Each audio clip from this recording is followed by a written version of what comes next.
যেসব মহিলাদের বাচ্চা হতো না, আমার মা তাদের জন্য ওষুধ তৈরি করত।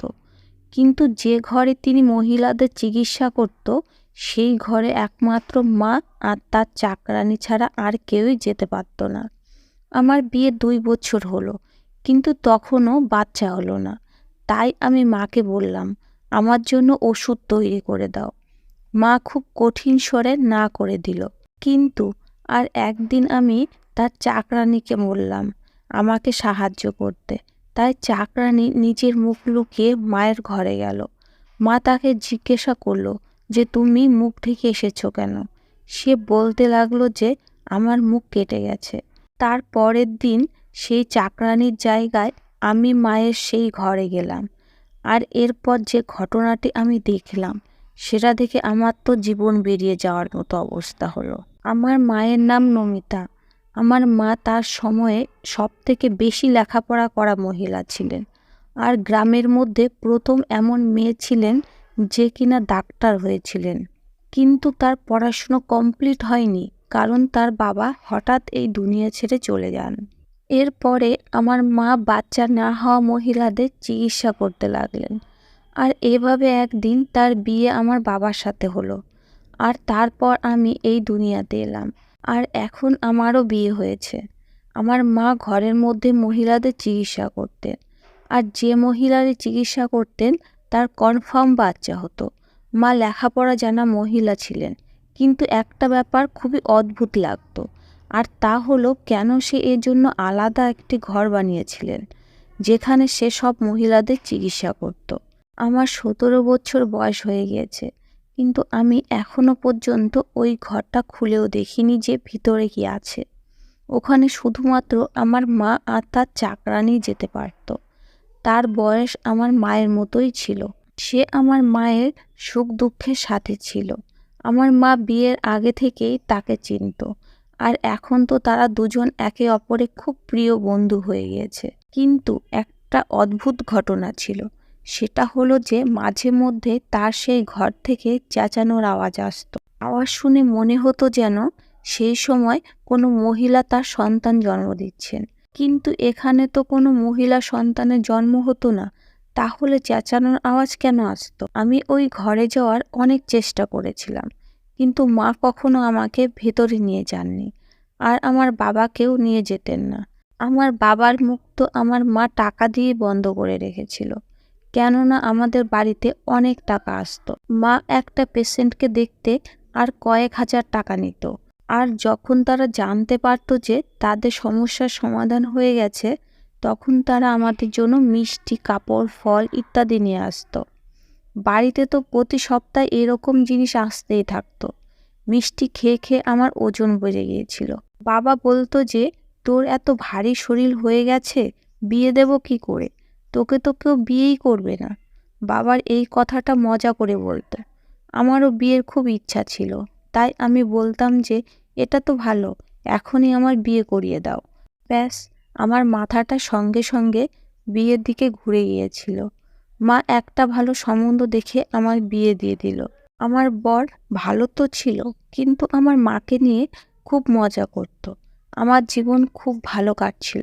কখনো কখনো বাবার বাড়িতে আসতাম, তখন বাবার বাড়ি সবার সাথে দেখা সাক্ষাৎ হয়ে গেল। আর মায়ের যে চাকরানী, সে সারা জীবন মায়ের সাথেই কাটিয়ে দিল। নিজের 4টে মেয়ের বিয়েও সে এই চাকরির টাকাতেই দিয়েছিল, আর নিজের বাড়িও বানিয়ে নিয়েছিল। কিন্তু আমি জানি না যে তারা কি এমন চিকিৎসা করত। আমার মা একটা বড় মেশিন কিনে এনেছিল, যেটাকে দেখে অনেক দামি মনে হচ্ছিল। ওটা ঘরের বাইরে পড়েছিল, কেননা ওটাকে ভেতরে নিয়ে যাওয়ার জন্য লোকের প্রয়োজন ছিল। আমি মাকে জিজ্ঞাসা করলাম যে এটা কি? মা বলছিল যে এটা মেডিকেল ডাক্তারদের একটা বড় মেশিন। আমি জিজ্ঞাসা করলাম যে তুমি এই মেশিন দিয়ে কী করবে? তুমি তো ওষুধ দাও, অপারেশন তো করো না। কিন্তু মা বললেন যে এই মেশিনটা আমার ভীষণ দরকার, আর আমাদের কাজটাও আরও দ্বিগুণ ভালোভাবে হবে এই মেশিনের দ্বারা। আমি বললাম যে তুমি এত পয়সা রোজগার করে কি করবে? অনেক তো করলে মা, এবার তুমি একটু আরাম করো। মা বলতে লাগলো, টাকা ছাড়া জীবন চলে নাকি? টাকা এমন একটা জিনিস যেটা প্রতিদিন প্রয়োজন। আমার শ্বশুরবাড়িতে আমার ননদের জায়ের দিদির বাচ্চা হচ্ছিল না। সেই ব্যাপারে যখন আমি জানতে পারলাম, আমি বললাম যে আমার মা তো সারা দুনিয়া চিকিৎসা করে বেড়াচ্ছে, তোমারও করে দেবে, কিন্তু তার চিকিৎসা খুব দামি, চিকিৎসা অনেক খরচ হয়, আমাদের থেকে পয়সা নিও না। আমরা তো তোমার শ্বশুরবাড়ির দিকের আত্মীয় হই, আমরা তো তোমাদের সম্পর্কে কেউ হই, যদিও সে আমাদের নিজেদের কেউ ছিল না, সে ছিল দূর সম্পর্কে আমার ননদের জায়ের দিদি। কিন্তু আমার শাশুড়ি বলছিলেন যে তোমার মাকে বলো যে এর চিকিৎসা ফ্রিতে করে দিতে, কেননা মেয়ে শ্বশুরবাড়ির ব্যাপার। আর এখন তো ব্যাপারটা আমার শ্বশুরবাড়িরই হয়ে গিয়েছিল, কারণ এই প্রথমবার আমার শাশুড়ি আমাকে কোনো অনুরোধ করছিলেন বা আমাকে কোনো কাজ করতে বলছিলেন। আমি যখন মাকে বললাম, তখন মা বললেন যে তুমি কি পাগল হয়ে গেছো, জানো কত টাকা লাগে এই চিকিৎসায়? আমি মাকে বললাম যে কোন ব্যাপারে এত টাকা লাগে, শুধুমাত্র ওষুধই তো দিতে হয়, চুপ করে দিয়ে দাও, এটা তো আমার মান সম্মানের প্রশ্ন। এখানে মা অদ্ভুত একটা কথা বলল। মা আমাকে বলল, এভাবেও কিন্তু তোমার মান সম্মান খারাপ হতে পারে। আমি বললাম, তার মানে? কেন খারাপ হবে মান সম্মান? মা বলল, যদি তার চিকিৎসা করি আর তার যদি কোনো লাভ না হয় তখন? আমি বললাম, মা তুমি যার যার এখন পর্যন্ত চিকিৎসা করেছো তারা প্রত্যেকেরই তো লাভ পেয়েছে, তাহলে আমার শ্বশুরবাড়ির আত্মীয় কেন লাভ হবে না? আমি অনেক কষ্ট করে মাকে রাজি করালাম। আমার বাবাও বলল যে মেয়ে শ্বশুরবাড়ির ব্যাপার। আমার মা আমাকে বকলো আর এটাও বলল, আর কখনো আমার সঙ্গে এই ব্যাপারে কথা বলতে এসো না। যদি তুমি নিজের পেশেন্ট নিয়ে আমার কাছে চিকিৎসা করার জন্য আসতে থাকো, তাহলে আমি একদমই চিকিৎসা করব না। আমি বললে আমার মা বকলেন। বাবা যখন বললেন, মা রাজি হয়ে গেলেন চিকিৎসা করতে। আমি বাবাকে বললাম, মা তো আমার কোনো পরোয়াই করে না। বাবা বললেন যে রাত দিন লোকে চিকিৎসা করে করে পাগল হয়ে গেছে, সব সময় তো ওই ঘরেই ঢুকে থাকে। আমি জিজ্ঞাসা করলাম যে তুমি কি কখনো ওই ঘরে গেছো? বাবা তখন বলতে লাগলো, যখন ওই ঘরটা তৈরি হয়েছিল তখন আমি একবার গিয়েছিলাম, তারপর থেকে আর যাইনি। কিছুই নেই ওই ঘরে, শুধুমাত্র ডাক্তারের জিনিসপত্রই আছে ওখানে। একটা টেবিল আছে আর দুটো চারটে আলমারি আছে। কিন্তু যদি ঘটনাটা এটাই হয়, তাহলে মা সেখানে কাউকে যেতে দেয় না কেন? আমার ননদের জায়ের দিদি চিকিৎসা হয়ে গেল। আমি তাকে জিজ্ঞাসা করেছিলাম, তোমাকে কোথায় বসিয়েছিল?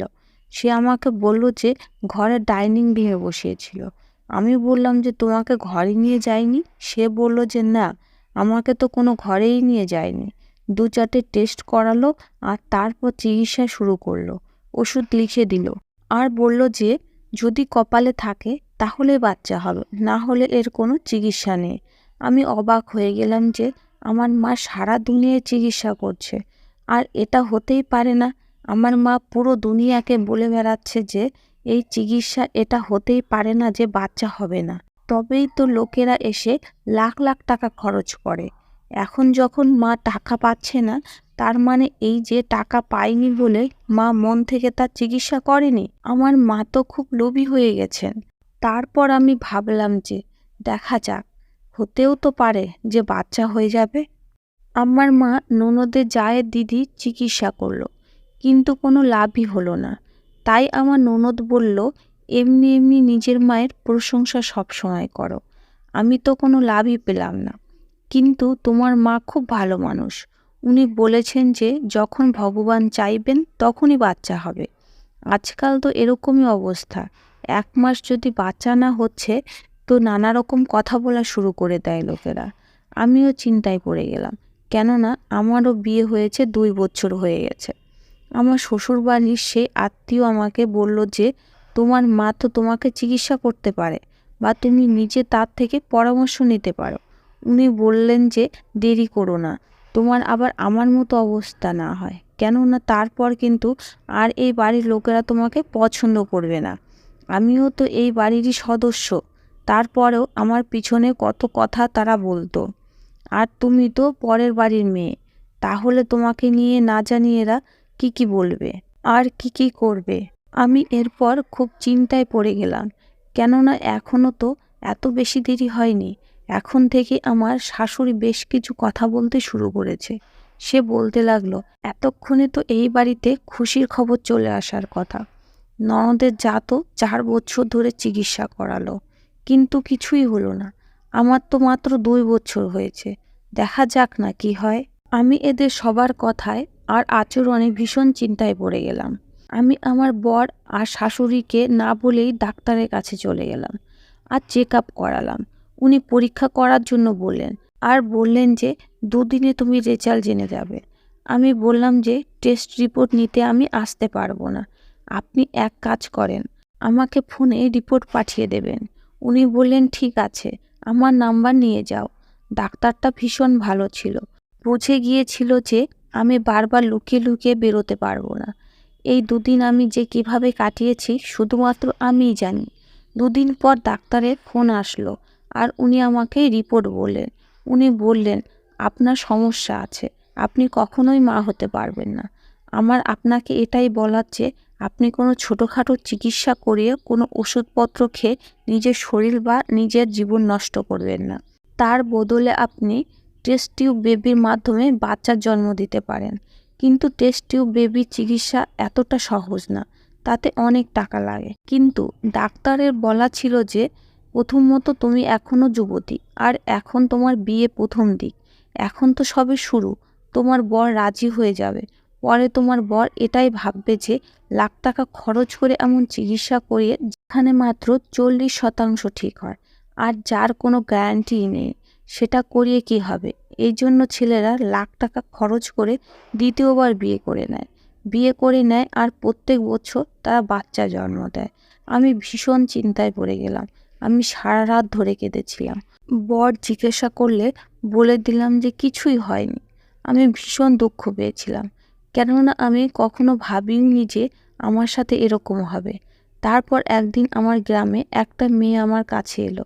সে বলল যে তোমার মায়ের কাছ থেকে চিকিৎসা করিয়েছিলাম, আজ আমার 2টো জোড়া বাচ্চা, আর আমি আজকে ভীষণ খুশি।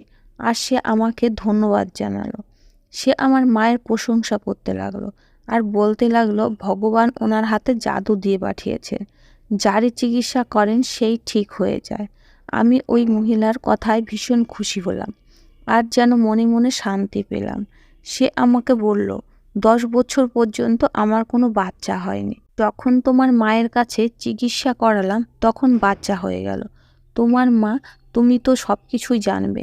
যখন সে আমাকে এই কথাগুলো বলল তখন আমি অবাক হয়ে গেলাম। আমি জিজ্ঞাসা করলাম যে সব কিছুই মানেটা কি।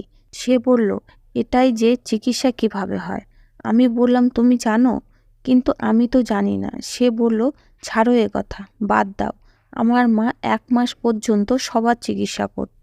আমি ঠিক করেছিলাম যে আমি আমার বরকে এসব বলবো না, না আমার শাশুড়িকে বলবো, কারণ এমনিতেই এরা আমাকে খুব একটা পছন্দ করে না। আমি নিজের মাকেই সব কিছু বলবো আর থেকেই চিকিৎসা করব। এরপর আমাকে আর কাউকে কিছু বলার দরকার পড়বে না। আমি মায়ের কাছে চলে গেলাম। মা সকাল সকাল ভীষণ ব্যস্ত আর ওই ঘরেই ছিল, বাইরেও আসেনি। আর আমার তো ওই ঘরে যাওয়া অনুমতিই ছিল না। বাবাও বাড়ি ছিল না। 4 ঘন্টা মা আমাকে অপেক্ষা করালো। আমি ভীষণ রেগে গেলাম। এরপর আমিও তাকে বললাম আমার কিছু সমস্যা আছে। মা জিজ্ঞাসা করলো, কি সমস্যা? পয়সার দরকার? আমি বললাম আমার পয়সার দরকার নেই। এরপর তাকে বললাম যে আমাকে ডাক্তার কি বলেছে, আর এরপর তাকে রিপোর্ট দেখালাম। ডাক্তার যেটা আমাকে ফোন করে বলেছিল, আমার মা বলল, হ্যাঁ রিপোর্টে এটাই বলছে। এবার কি করা যায়? এটা তো বড় সমস্যা। আমি বললাম, কেন? তোমার জন্য তো এটা কোনো সমস্যা হওয়ার কথাই না, তুমি আমার চিকিৎসা করো। মা বলল যে এই ধরনের কথা যদি আর কখনো বলেছ তাহলে আমার থেকে খারাপ কেউই হবে না। আমি তোমার চিকিৎসা একদম করব না। মা, এটা তো সেরকমই ব্যাপার হয়ে গেল যে তুমি সমস্ত পরিবারকে খাবার দিচ্ছ, আর আমি প্লেট দেখে যখন খাবার জন্য বললাম তখন আমাকে বলছো যে খাবার খেলে পাপ হয়। আমাকে আমার মা এত বাজেভাবে বকা দিল যেন সে মারা গেলেও আমাকে চিকিৎসা করবে না। আমি জিজ্ঞাসা করলাম, কেন করবে না চিকিৎসা? বাবা এসে গিয়েছে ওখানে। আমি কান্নাকাটি করছিলাম। বাবাও দেখে নিল যে এতদিন পরে মেয়ে ঘরে এসেছে। তারপরেও আবার কান্নাকাটি করছে। বাবা আমাকে সবসময় অনেক ভালোবাসতো। সে আমাকে বলল যে, কেন তুমি কাঁদছো? তখন মা বলল যে বিনা কারণে ও কিছু চাইছে। মা এই কথাটা বাবাকে বলল না যে আমি কখনো মা হতে পারবো না। আর আমি আমার চিকিৎসার জন্য বলেছিলাম। কিন্তু মা আমার চিকিৎসা করতে চাইছে না। এক তো মা ভুল করছে, আর ওপরে আবার মিথ্যা কথাও বলছে। বাবা বলল যে, কেন চিন্তা করছো? আমি তো আছি, আর যেটা তোমার দরকার আমি তোমাকে এনে দেব। আমি তোমার জন্য চা বানিয়ে দিচ্ছি। বাবা সেখান থেকে চলে গেলে মা বলল যে, যেটা হচ্ছে সেটা ভগবানের উপরে ছেড়ে দাও। যদি এখানে চিকিৎসার কথা আবার তুমি বলেছ, আমি তোমার চিকিৎসা কখনোই করব না। আর এই কথাটা ভালোভাবে নিজের মাথার মধ্যে ঢুকিয়ে নাও। আমি আমার বাড়িতে চলে এলাম আর ভাবলাম যে আমাকে মা কেন এরকম বলল। প্রথমত আমাকে তো মা ঘরে যেতেই দিত না। আর যখন আমার বন্ধুকে তার কাছে পাঠিয়েছিলাম, তখন মা তাকে ওই ঘরে নিয়েই যায়নি, আর তার চিকিৎসাও করেনি। তখনও তো মায়ের কিছু যায় আসেনি। আর আজকে যখন আমি বিপদে পড়েছি, তখনও আমার চিকিৎসা করতে চাইছে না। কোনো একটা গণ্ডগোল তো আছেই। আমার মা মিথ্যা কথা বলতো, মানুষের চিকিৎসা সে করতো না। আর যদি সে মিথ্যাই কথা বলতো, তাহলে তার কাছে এত লোক কেন পয়সা খরচ করে চিকিৎসা করাতে আসতো? কেন আমার মা আমার বন্ধুর চিকিৎসা করতে চাইছে না, যখন কিনা সমস্ত দুনিয়া সে চিকিৎসা করছে? এবার আমার শেষ আশা আমার মায়ের চাকরানি ছিল। সেও আমাকে যাবার সময় দেখে নিয়েছিল। পরের দিন আমাকে ফোন করে জিজ্ঞাসা করলো, তোমার কি সমস্যা হয়, তুমি কেন কাঁদছিলে? সেও আমাকে ছোট থেকে মায়ের মতোই করেই লালন পালন করছিল। আমার মা খেয়াল রাখতো। মা তো সারাদিন নিজের কাজেই ব্যস্ত থাকতো। আমি তাকে সব কিছুই বলে দিলাম। তার ঘরে গেলাম। আমি বললাম, আমার সাহায্য করো। সে বলল যে আমি তোমাকে সাহায্য করব না, কারণ এই কাজটা আমার ভুল মনে হয়। আমি বললাম, তার মানে? সে বলল যে, তার মানে আমি তোমাকে বলবো না। তারপরের দিন সে মায়ের কাজে মুখ ঢেকে রেখে চলে গেল। মা জিজ্ঞাসা করলো, তুমি মুখ বেঁধে এসেছো কেন? তখন সে মিথ্যা কথা বলল যে তার মুখ জ্বলে গেছে, এই জন্য সে মুখ ঢাকা দিয়ে এসেছে। অদ্ভুত একটা দাগ হয়ে গেছে, আর মুখেও ওষুধ লাগিয়েছে। মার কাজে ব্যস্ত হয়ে গিয়েছিল। এরপর সে আর দ্বিতীয়বার এক কথা জিজ্ঞাসা করে না। আমাকে চাকরানি বলল, কাল তুমি মুখ কাপড়ে চাপা দিয়ে যাবে। আমি মুখ চাপা দেওয়ার কারণ প্রথমেই বলে দিয়েছি, এজন্য তোমাকে সে কিছু জিজ্ঞাসা করবে না। আমি বললাম যে আমার খুব ভয় লাগছে, কিন্তু সে আমাকে সব কিছু বুঝিয়ে বলল, তোমাকে এই করতে হবে, আর তোমাকে গিয়ে দাঁড়িয়ে থাক। কোনো প্রশ্ন জিজ্ঞাসা করলে মাথা নাড়িয়ে জবাব দিয়ে দিও। কাল এমনিতেও সেরকম কোনো কাজ নেই। একটাই রোগী আছে, তার অ্যাপয়েন্টমেন্টই আছে। সেখানে গেলে তুমি নিজেই সব জানতে পেরে যাবে সোনা। তুমি তো সব প্রশ্ন উত্তর পেয়ে যাবে। আর তোমার মা যখন সব কিছু জানতে পেরে যাবে, তাকে বলে দিও যে আমি চিরজীবনের জন্য এই কাজ ছেড়ে চলে যাচ্ছি। আর আমার এই কাজ করার কোনো প্রয়োজন নেই। এই কাজে অনেক পয়সা রোজগার করা যায়, কিন্তু অনেক সমস্যা হয়। আমি মুখে কাপড় চাপা দিয়ে পরের দিন চলে এলাম। মা কোনো কথা জিজ্ঞাসা করলো না। ঘরটা ভিতর থেকে দেখলাম পুরো অপারেশন থিয়েটারের মতো পরিবেশ ছিল। বড় বড় মেশিন পড়েছিল। যখন কিনা বাবা বলেছিল যে একটা বিছানা আর কয়েকটা আলমারি আছে ওখানে। একটা মহিলা আসলো। সে বলল যে তার আমার সাথে দরকার আছে। মা বলল, তুমি ওর রিপোর্টটা দেখে নাও। আমি যখন তার রিপোর্ট পড়লাম, তখন ওই একটাই কথা লেখা ছিল যে সে কখনো মা হতে পারবে না। আর তাকেও বলা হয়েছিল যে সে যেন টেস্ট টিউব বেবির মাধ্যমে বাচ্চা জন্ম দেয়। এই সমস্ত কথা লেখা ছিল। তাহলে কি মা এই সমস্ত কাজ করত? কিন্তু কিভাবে করে মা? মা তো ডাক্তার না। মা সেই মহিলাকে জিজ্ঞাসা করলো, তুমি কি নিজের ইচ্ছায় সমস্ত করতে চাও? সে বলল, আমি আর ঘরের কারো টিটকারি শুনতে পারবো না, কারো অপমান শুনতে পারবো না। আমি জানি যে এই বাচ্চাটা আমার বরের নয়, অন্য কোনো লোকের। কারণ আমি যখন মা হয়ে যাব, যখন বাচ্চা হয়ে যাবে, সবাই এটাই ভাববে যে এটা আমার বরের বাচ্চা। আমি যেন বাজা। এটা শুনে শুনে আমি পাগল হয়ে গেছি। আমি নিজের মুখে হাত চাপা দিলাম ভয়ে। এর মানে মা টেস্ট টিউব বেবির কাজ করে? তার মানে এই চিকিৎসা চলতো এতদিন ধরে? ওই বাচ্চাগুলো তাদের বরের না, অন্য কোনো লোকের? এর জন্যই মা এত বড় বড় দামি দামি মেশিন এনেছিল। আর অবাক হওয়ার মতো ব্যাপার হলো, মহিলারা নিজেরা নিজের এই কাজের জন্য রাজিও হয়ে যেত। এই গ্রামটা একটা ছোট্ট গ্রাম। এখানে গ্রামের লোকেদের মধ্যে এত বুদ্ধি কোথায়? এই জন্যই তারা রাজি হয়ে যায়। অথবা বাজা এই কথাটা শোনার ভয়ে, বা যে মহিলারা বাজা এর জন্য তাদের উপর যে অত্যাচার করা হয় বা যে কথা শোনা হয়, তাই তারা এই কাজ করতে রাজি হয়ে যায়। তখন সে মহিলা চলে গেল। আমি নিজের মুখ খুললাম, আর আমার মা চমকে উঠল আর বিরক্ত হয়ে রেগে গেল। এই জন্য আমার মা আমার চিকিৎসা করতে চাইছিলেন না। কেননা সে চাইতো না যে আমি আমার বরের ছাড়া অন্য কারো বাচ্চার জন্ম দিই, যাকে আমি না জানি পর্যন্ত। মা যেটা করছিল সেটা ভুল ছিল। আমি তাকে অনেক কথা শোনালাম। আমি বললাম, তুমি অনেক ভুল করছো, তুমি মানুষকে ঠকাচ্ছ, তারা সারা জীবন ঠকেই থাকবে। মা বলল, আমি যেটা করছি এটাকে ভুল ভেবো না, কেননা এরা বাচ্চা, আর এই বাচ্চাগুলো এই দুনিয়ায় আসার অধিকার আছে। আমি ভুল কাজ দিয়েই কোনো মহিলার জীবনে খুশি আনছি। লোকেরা তাকে বাজা বলা বন্ধ করে দিচ্ছে। এর থেকে ভালো কথা আর কি হতে পারে? সাধারণ মানুষ আজও টেস্ট টিউব বেবির বিরুদ্ধে, কেননা তারা ভাবে যে এটা পরের বাচ্চা। হ্যাঁ, এটা পরে, কিন্তু আমি মহিলাদের বলে দিই সবটা। আমার কাছে আর কোনো রাস্তা থাকে না। আমি বলেই দিই যে আমি তার পেটে যে বাচ্চা জন্ম দিতে চলেছি সেটা তার বরের নয়, বরং অন্য কারো বাচ্চা, অন্য কারো ছোট প্রাণ। আমি মহিলাদের বলেই দিই যে আমার কাছে আর কোনো রাস্তা নেই। তারা এই দুনিয়ায় আসতে চায়। আর এই কাজগুলো আমি মহিলাদের থেকে লুকিয়ে করি না। এরা আমার সাথে যোগাযোগ করে, সেজন্যই তো তারা এত টাকা দিয়ে যায়। আর আমি এই সমস্ত তোমার সাথে করতে পারবো না।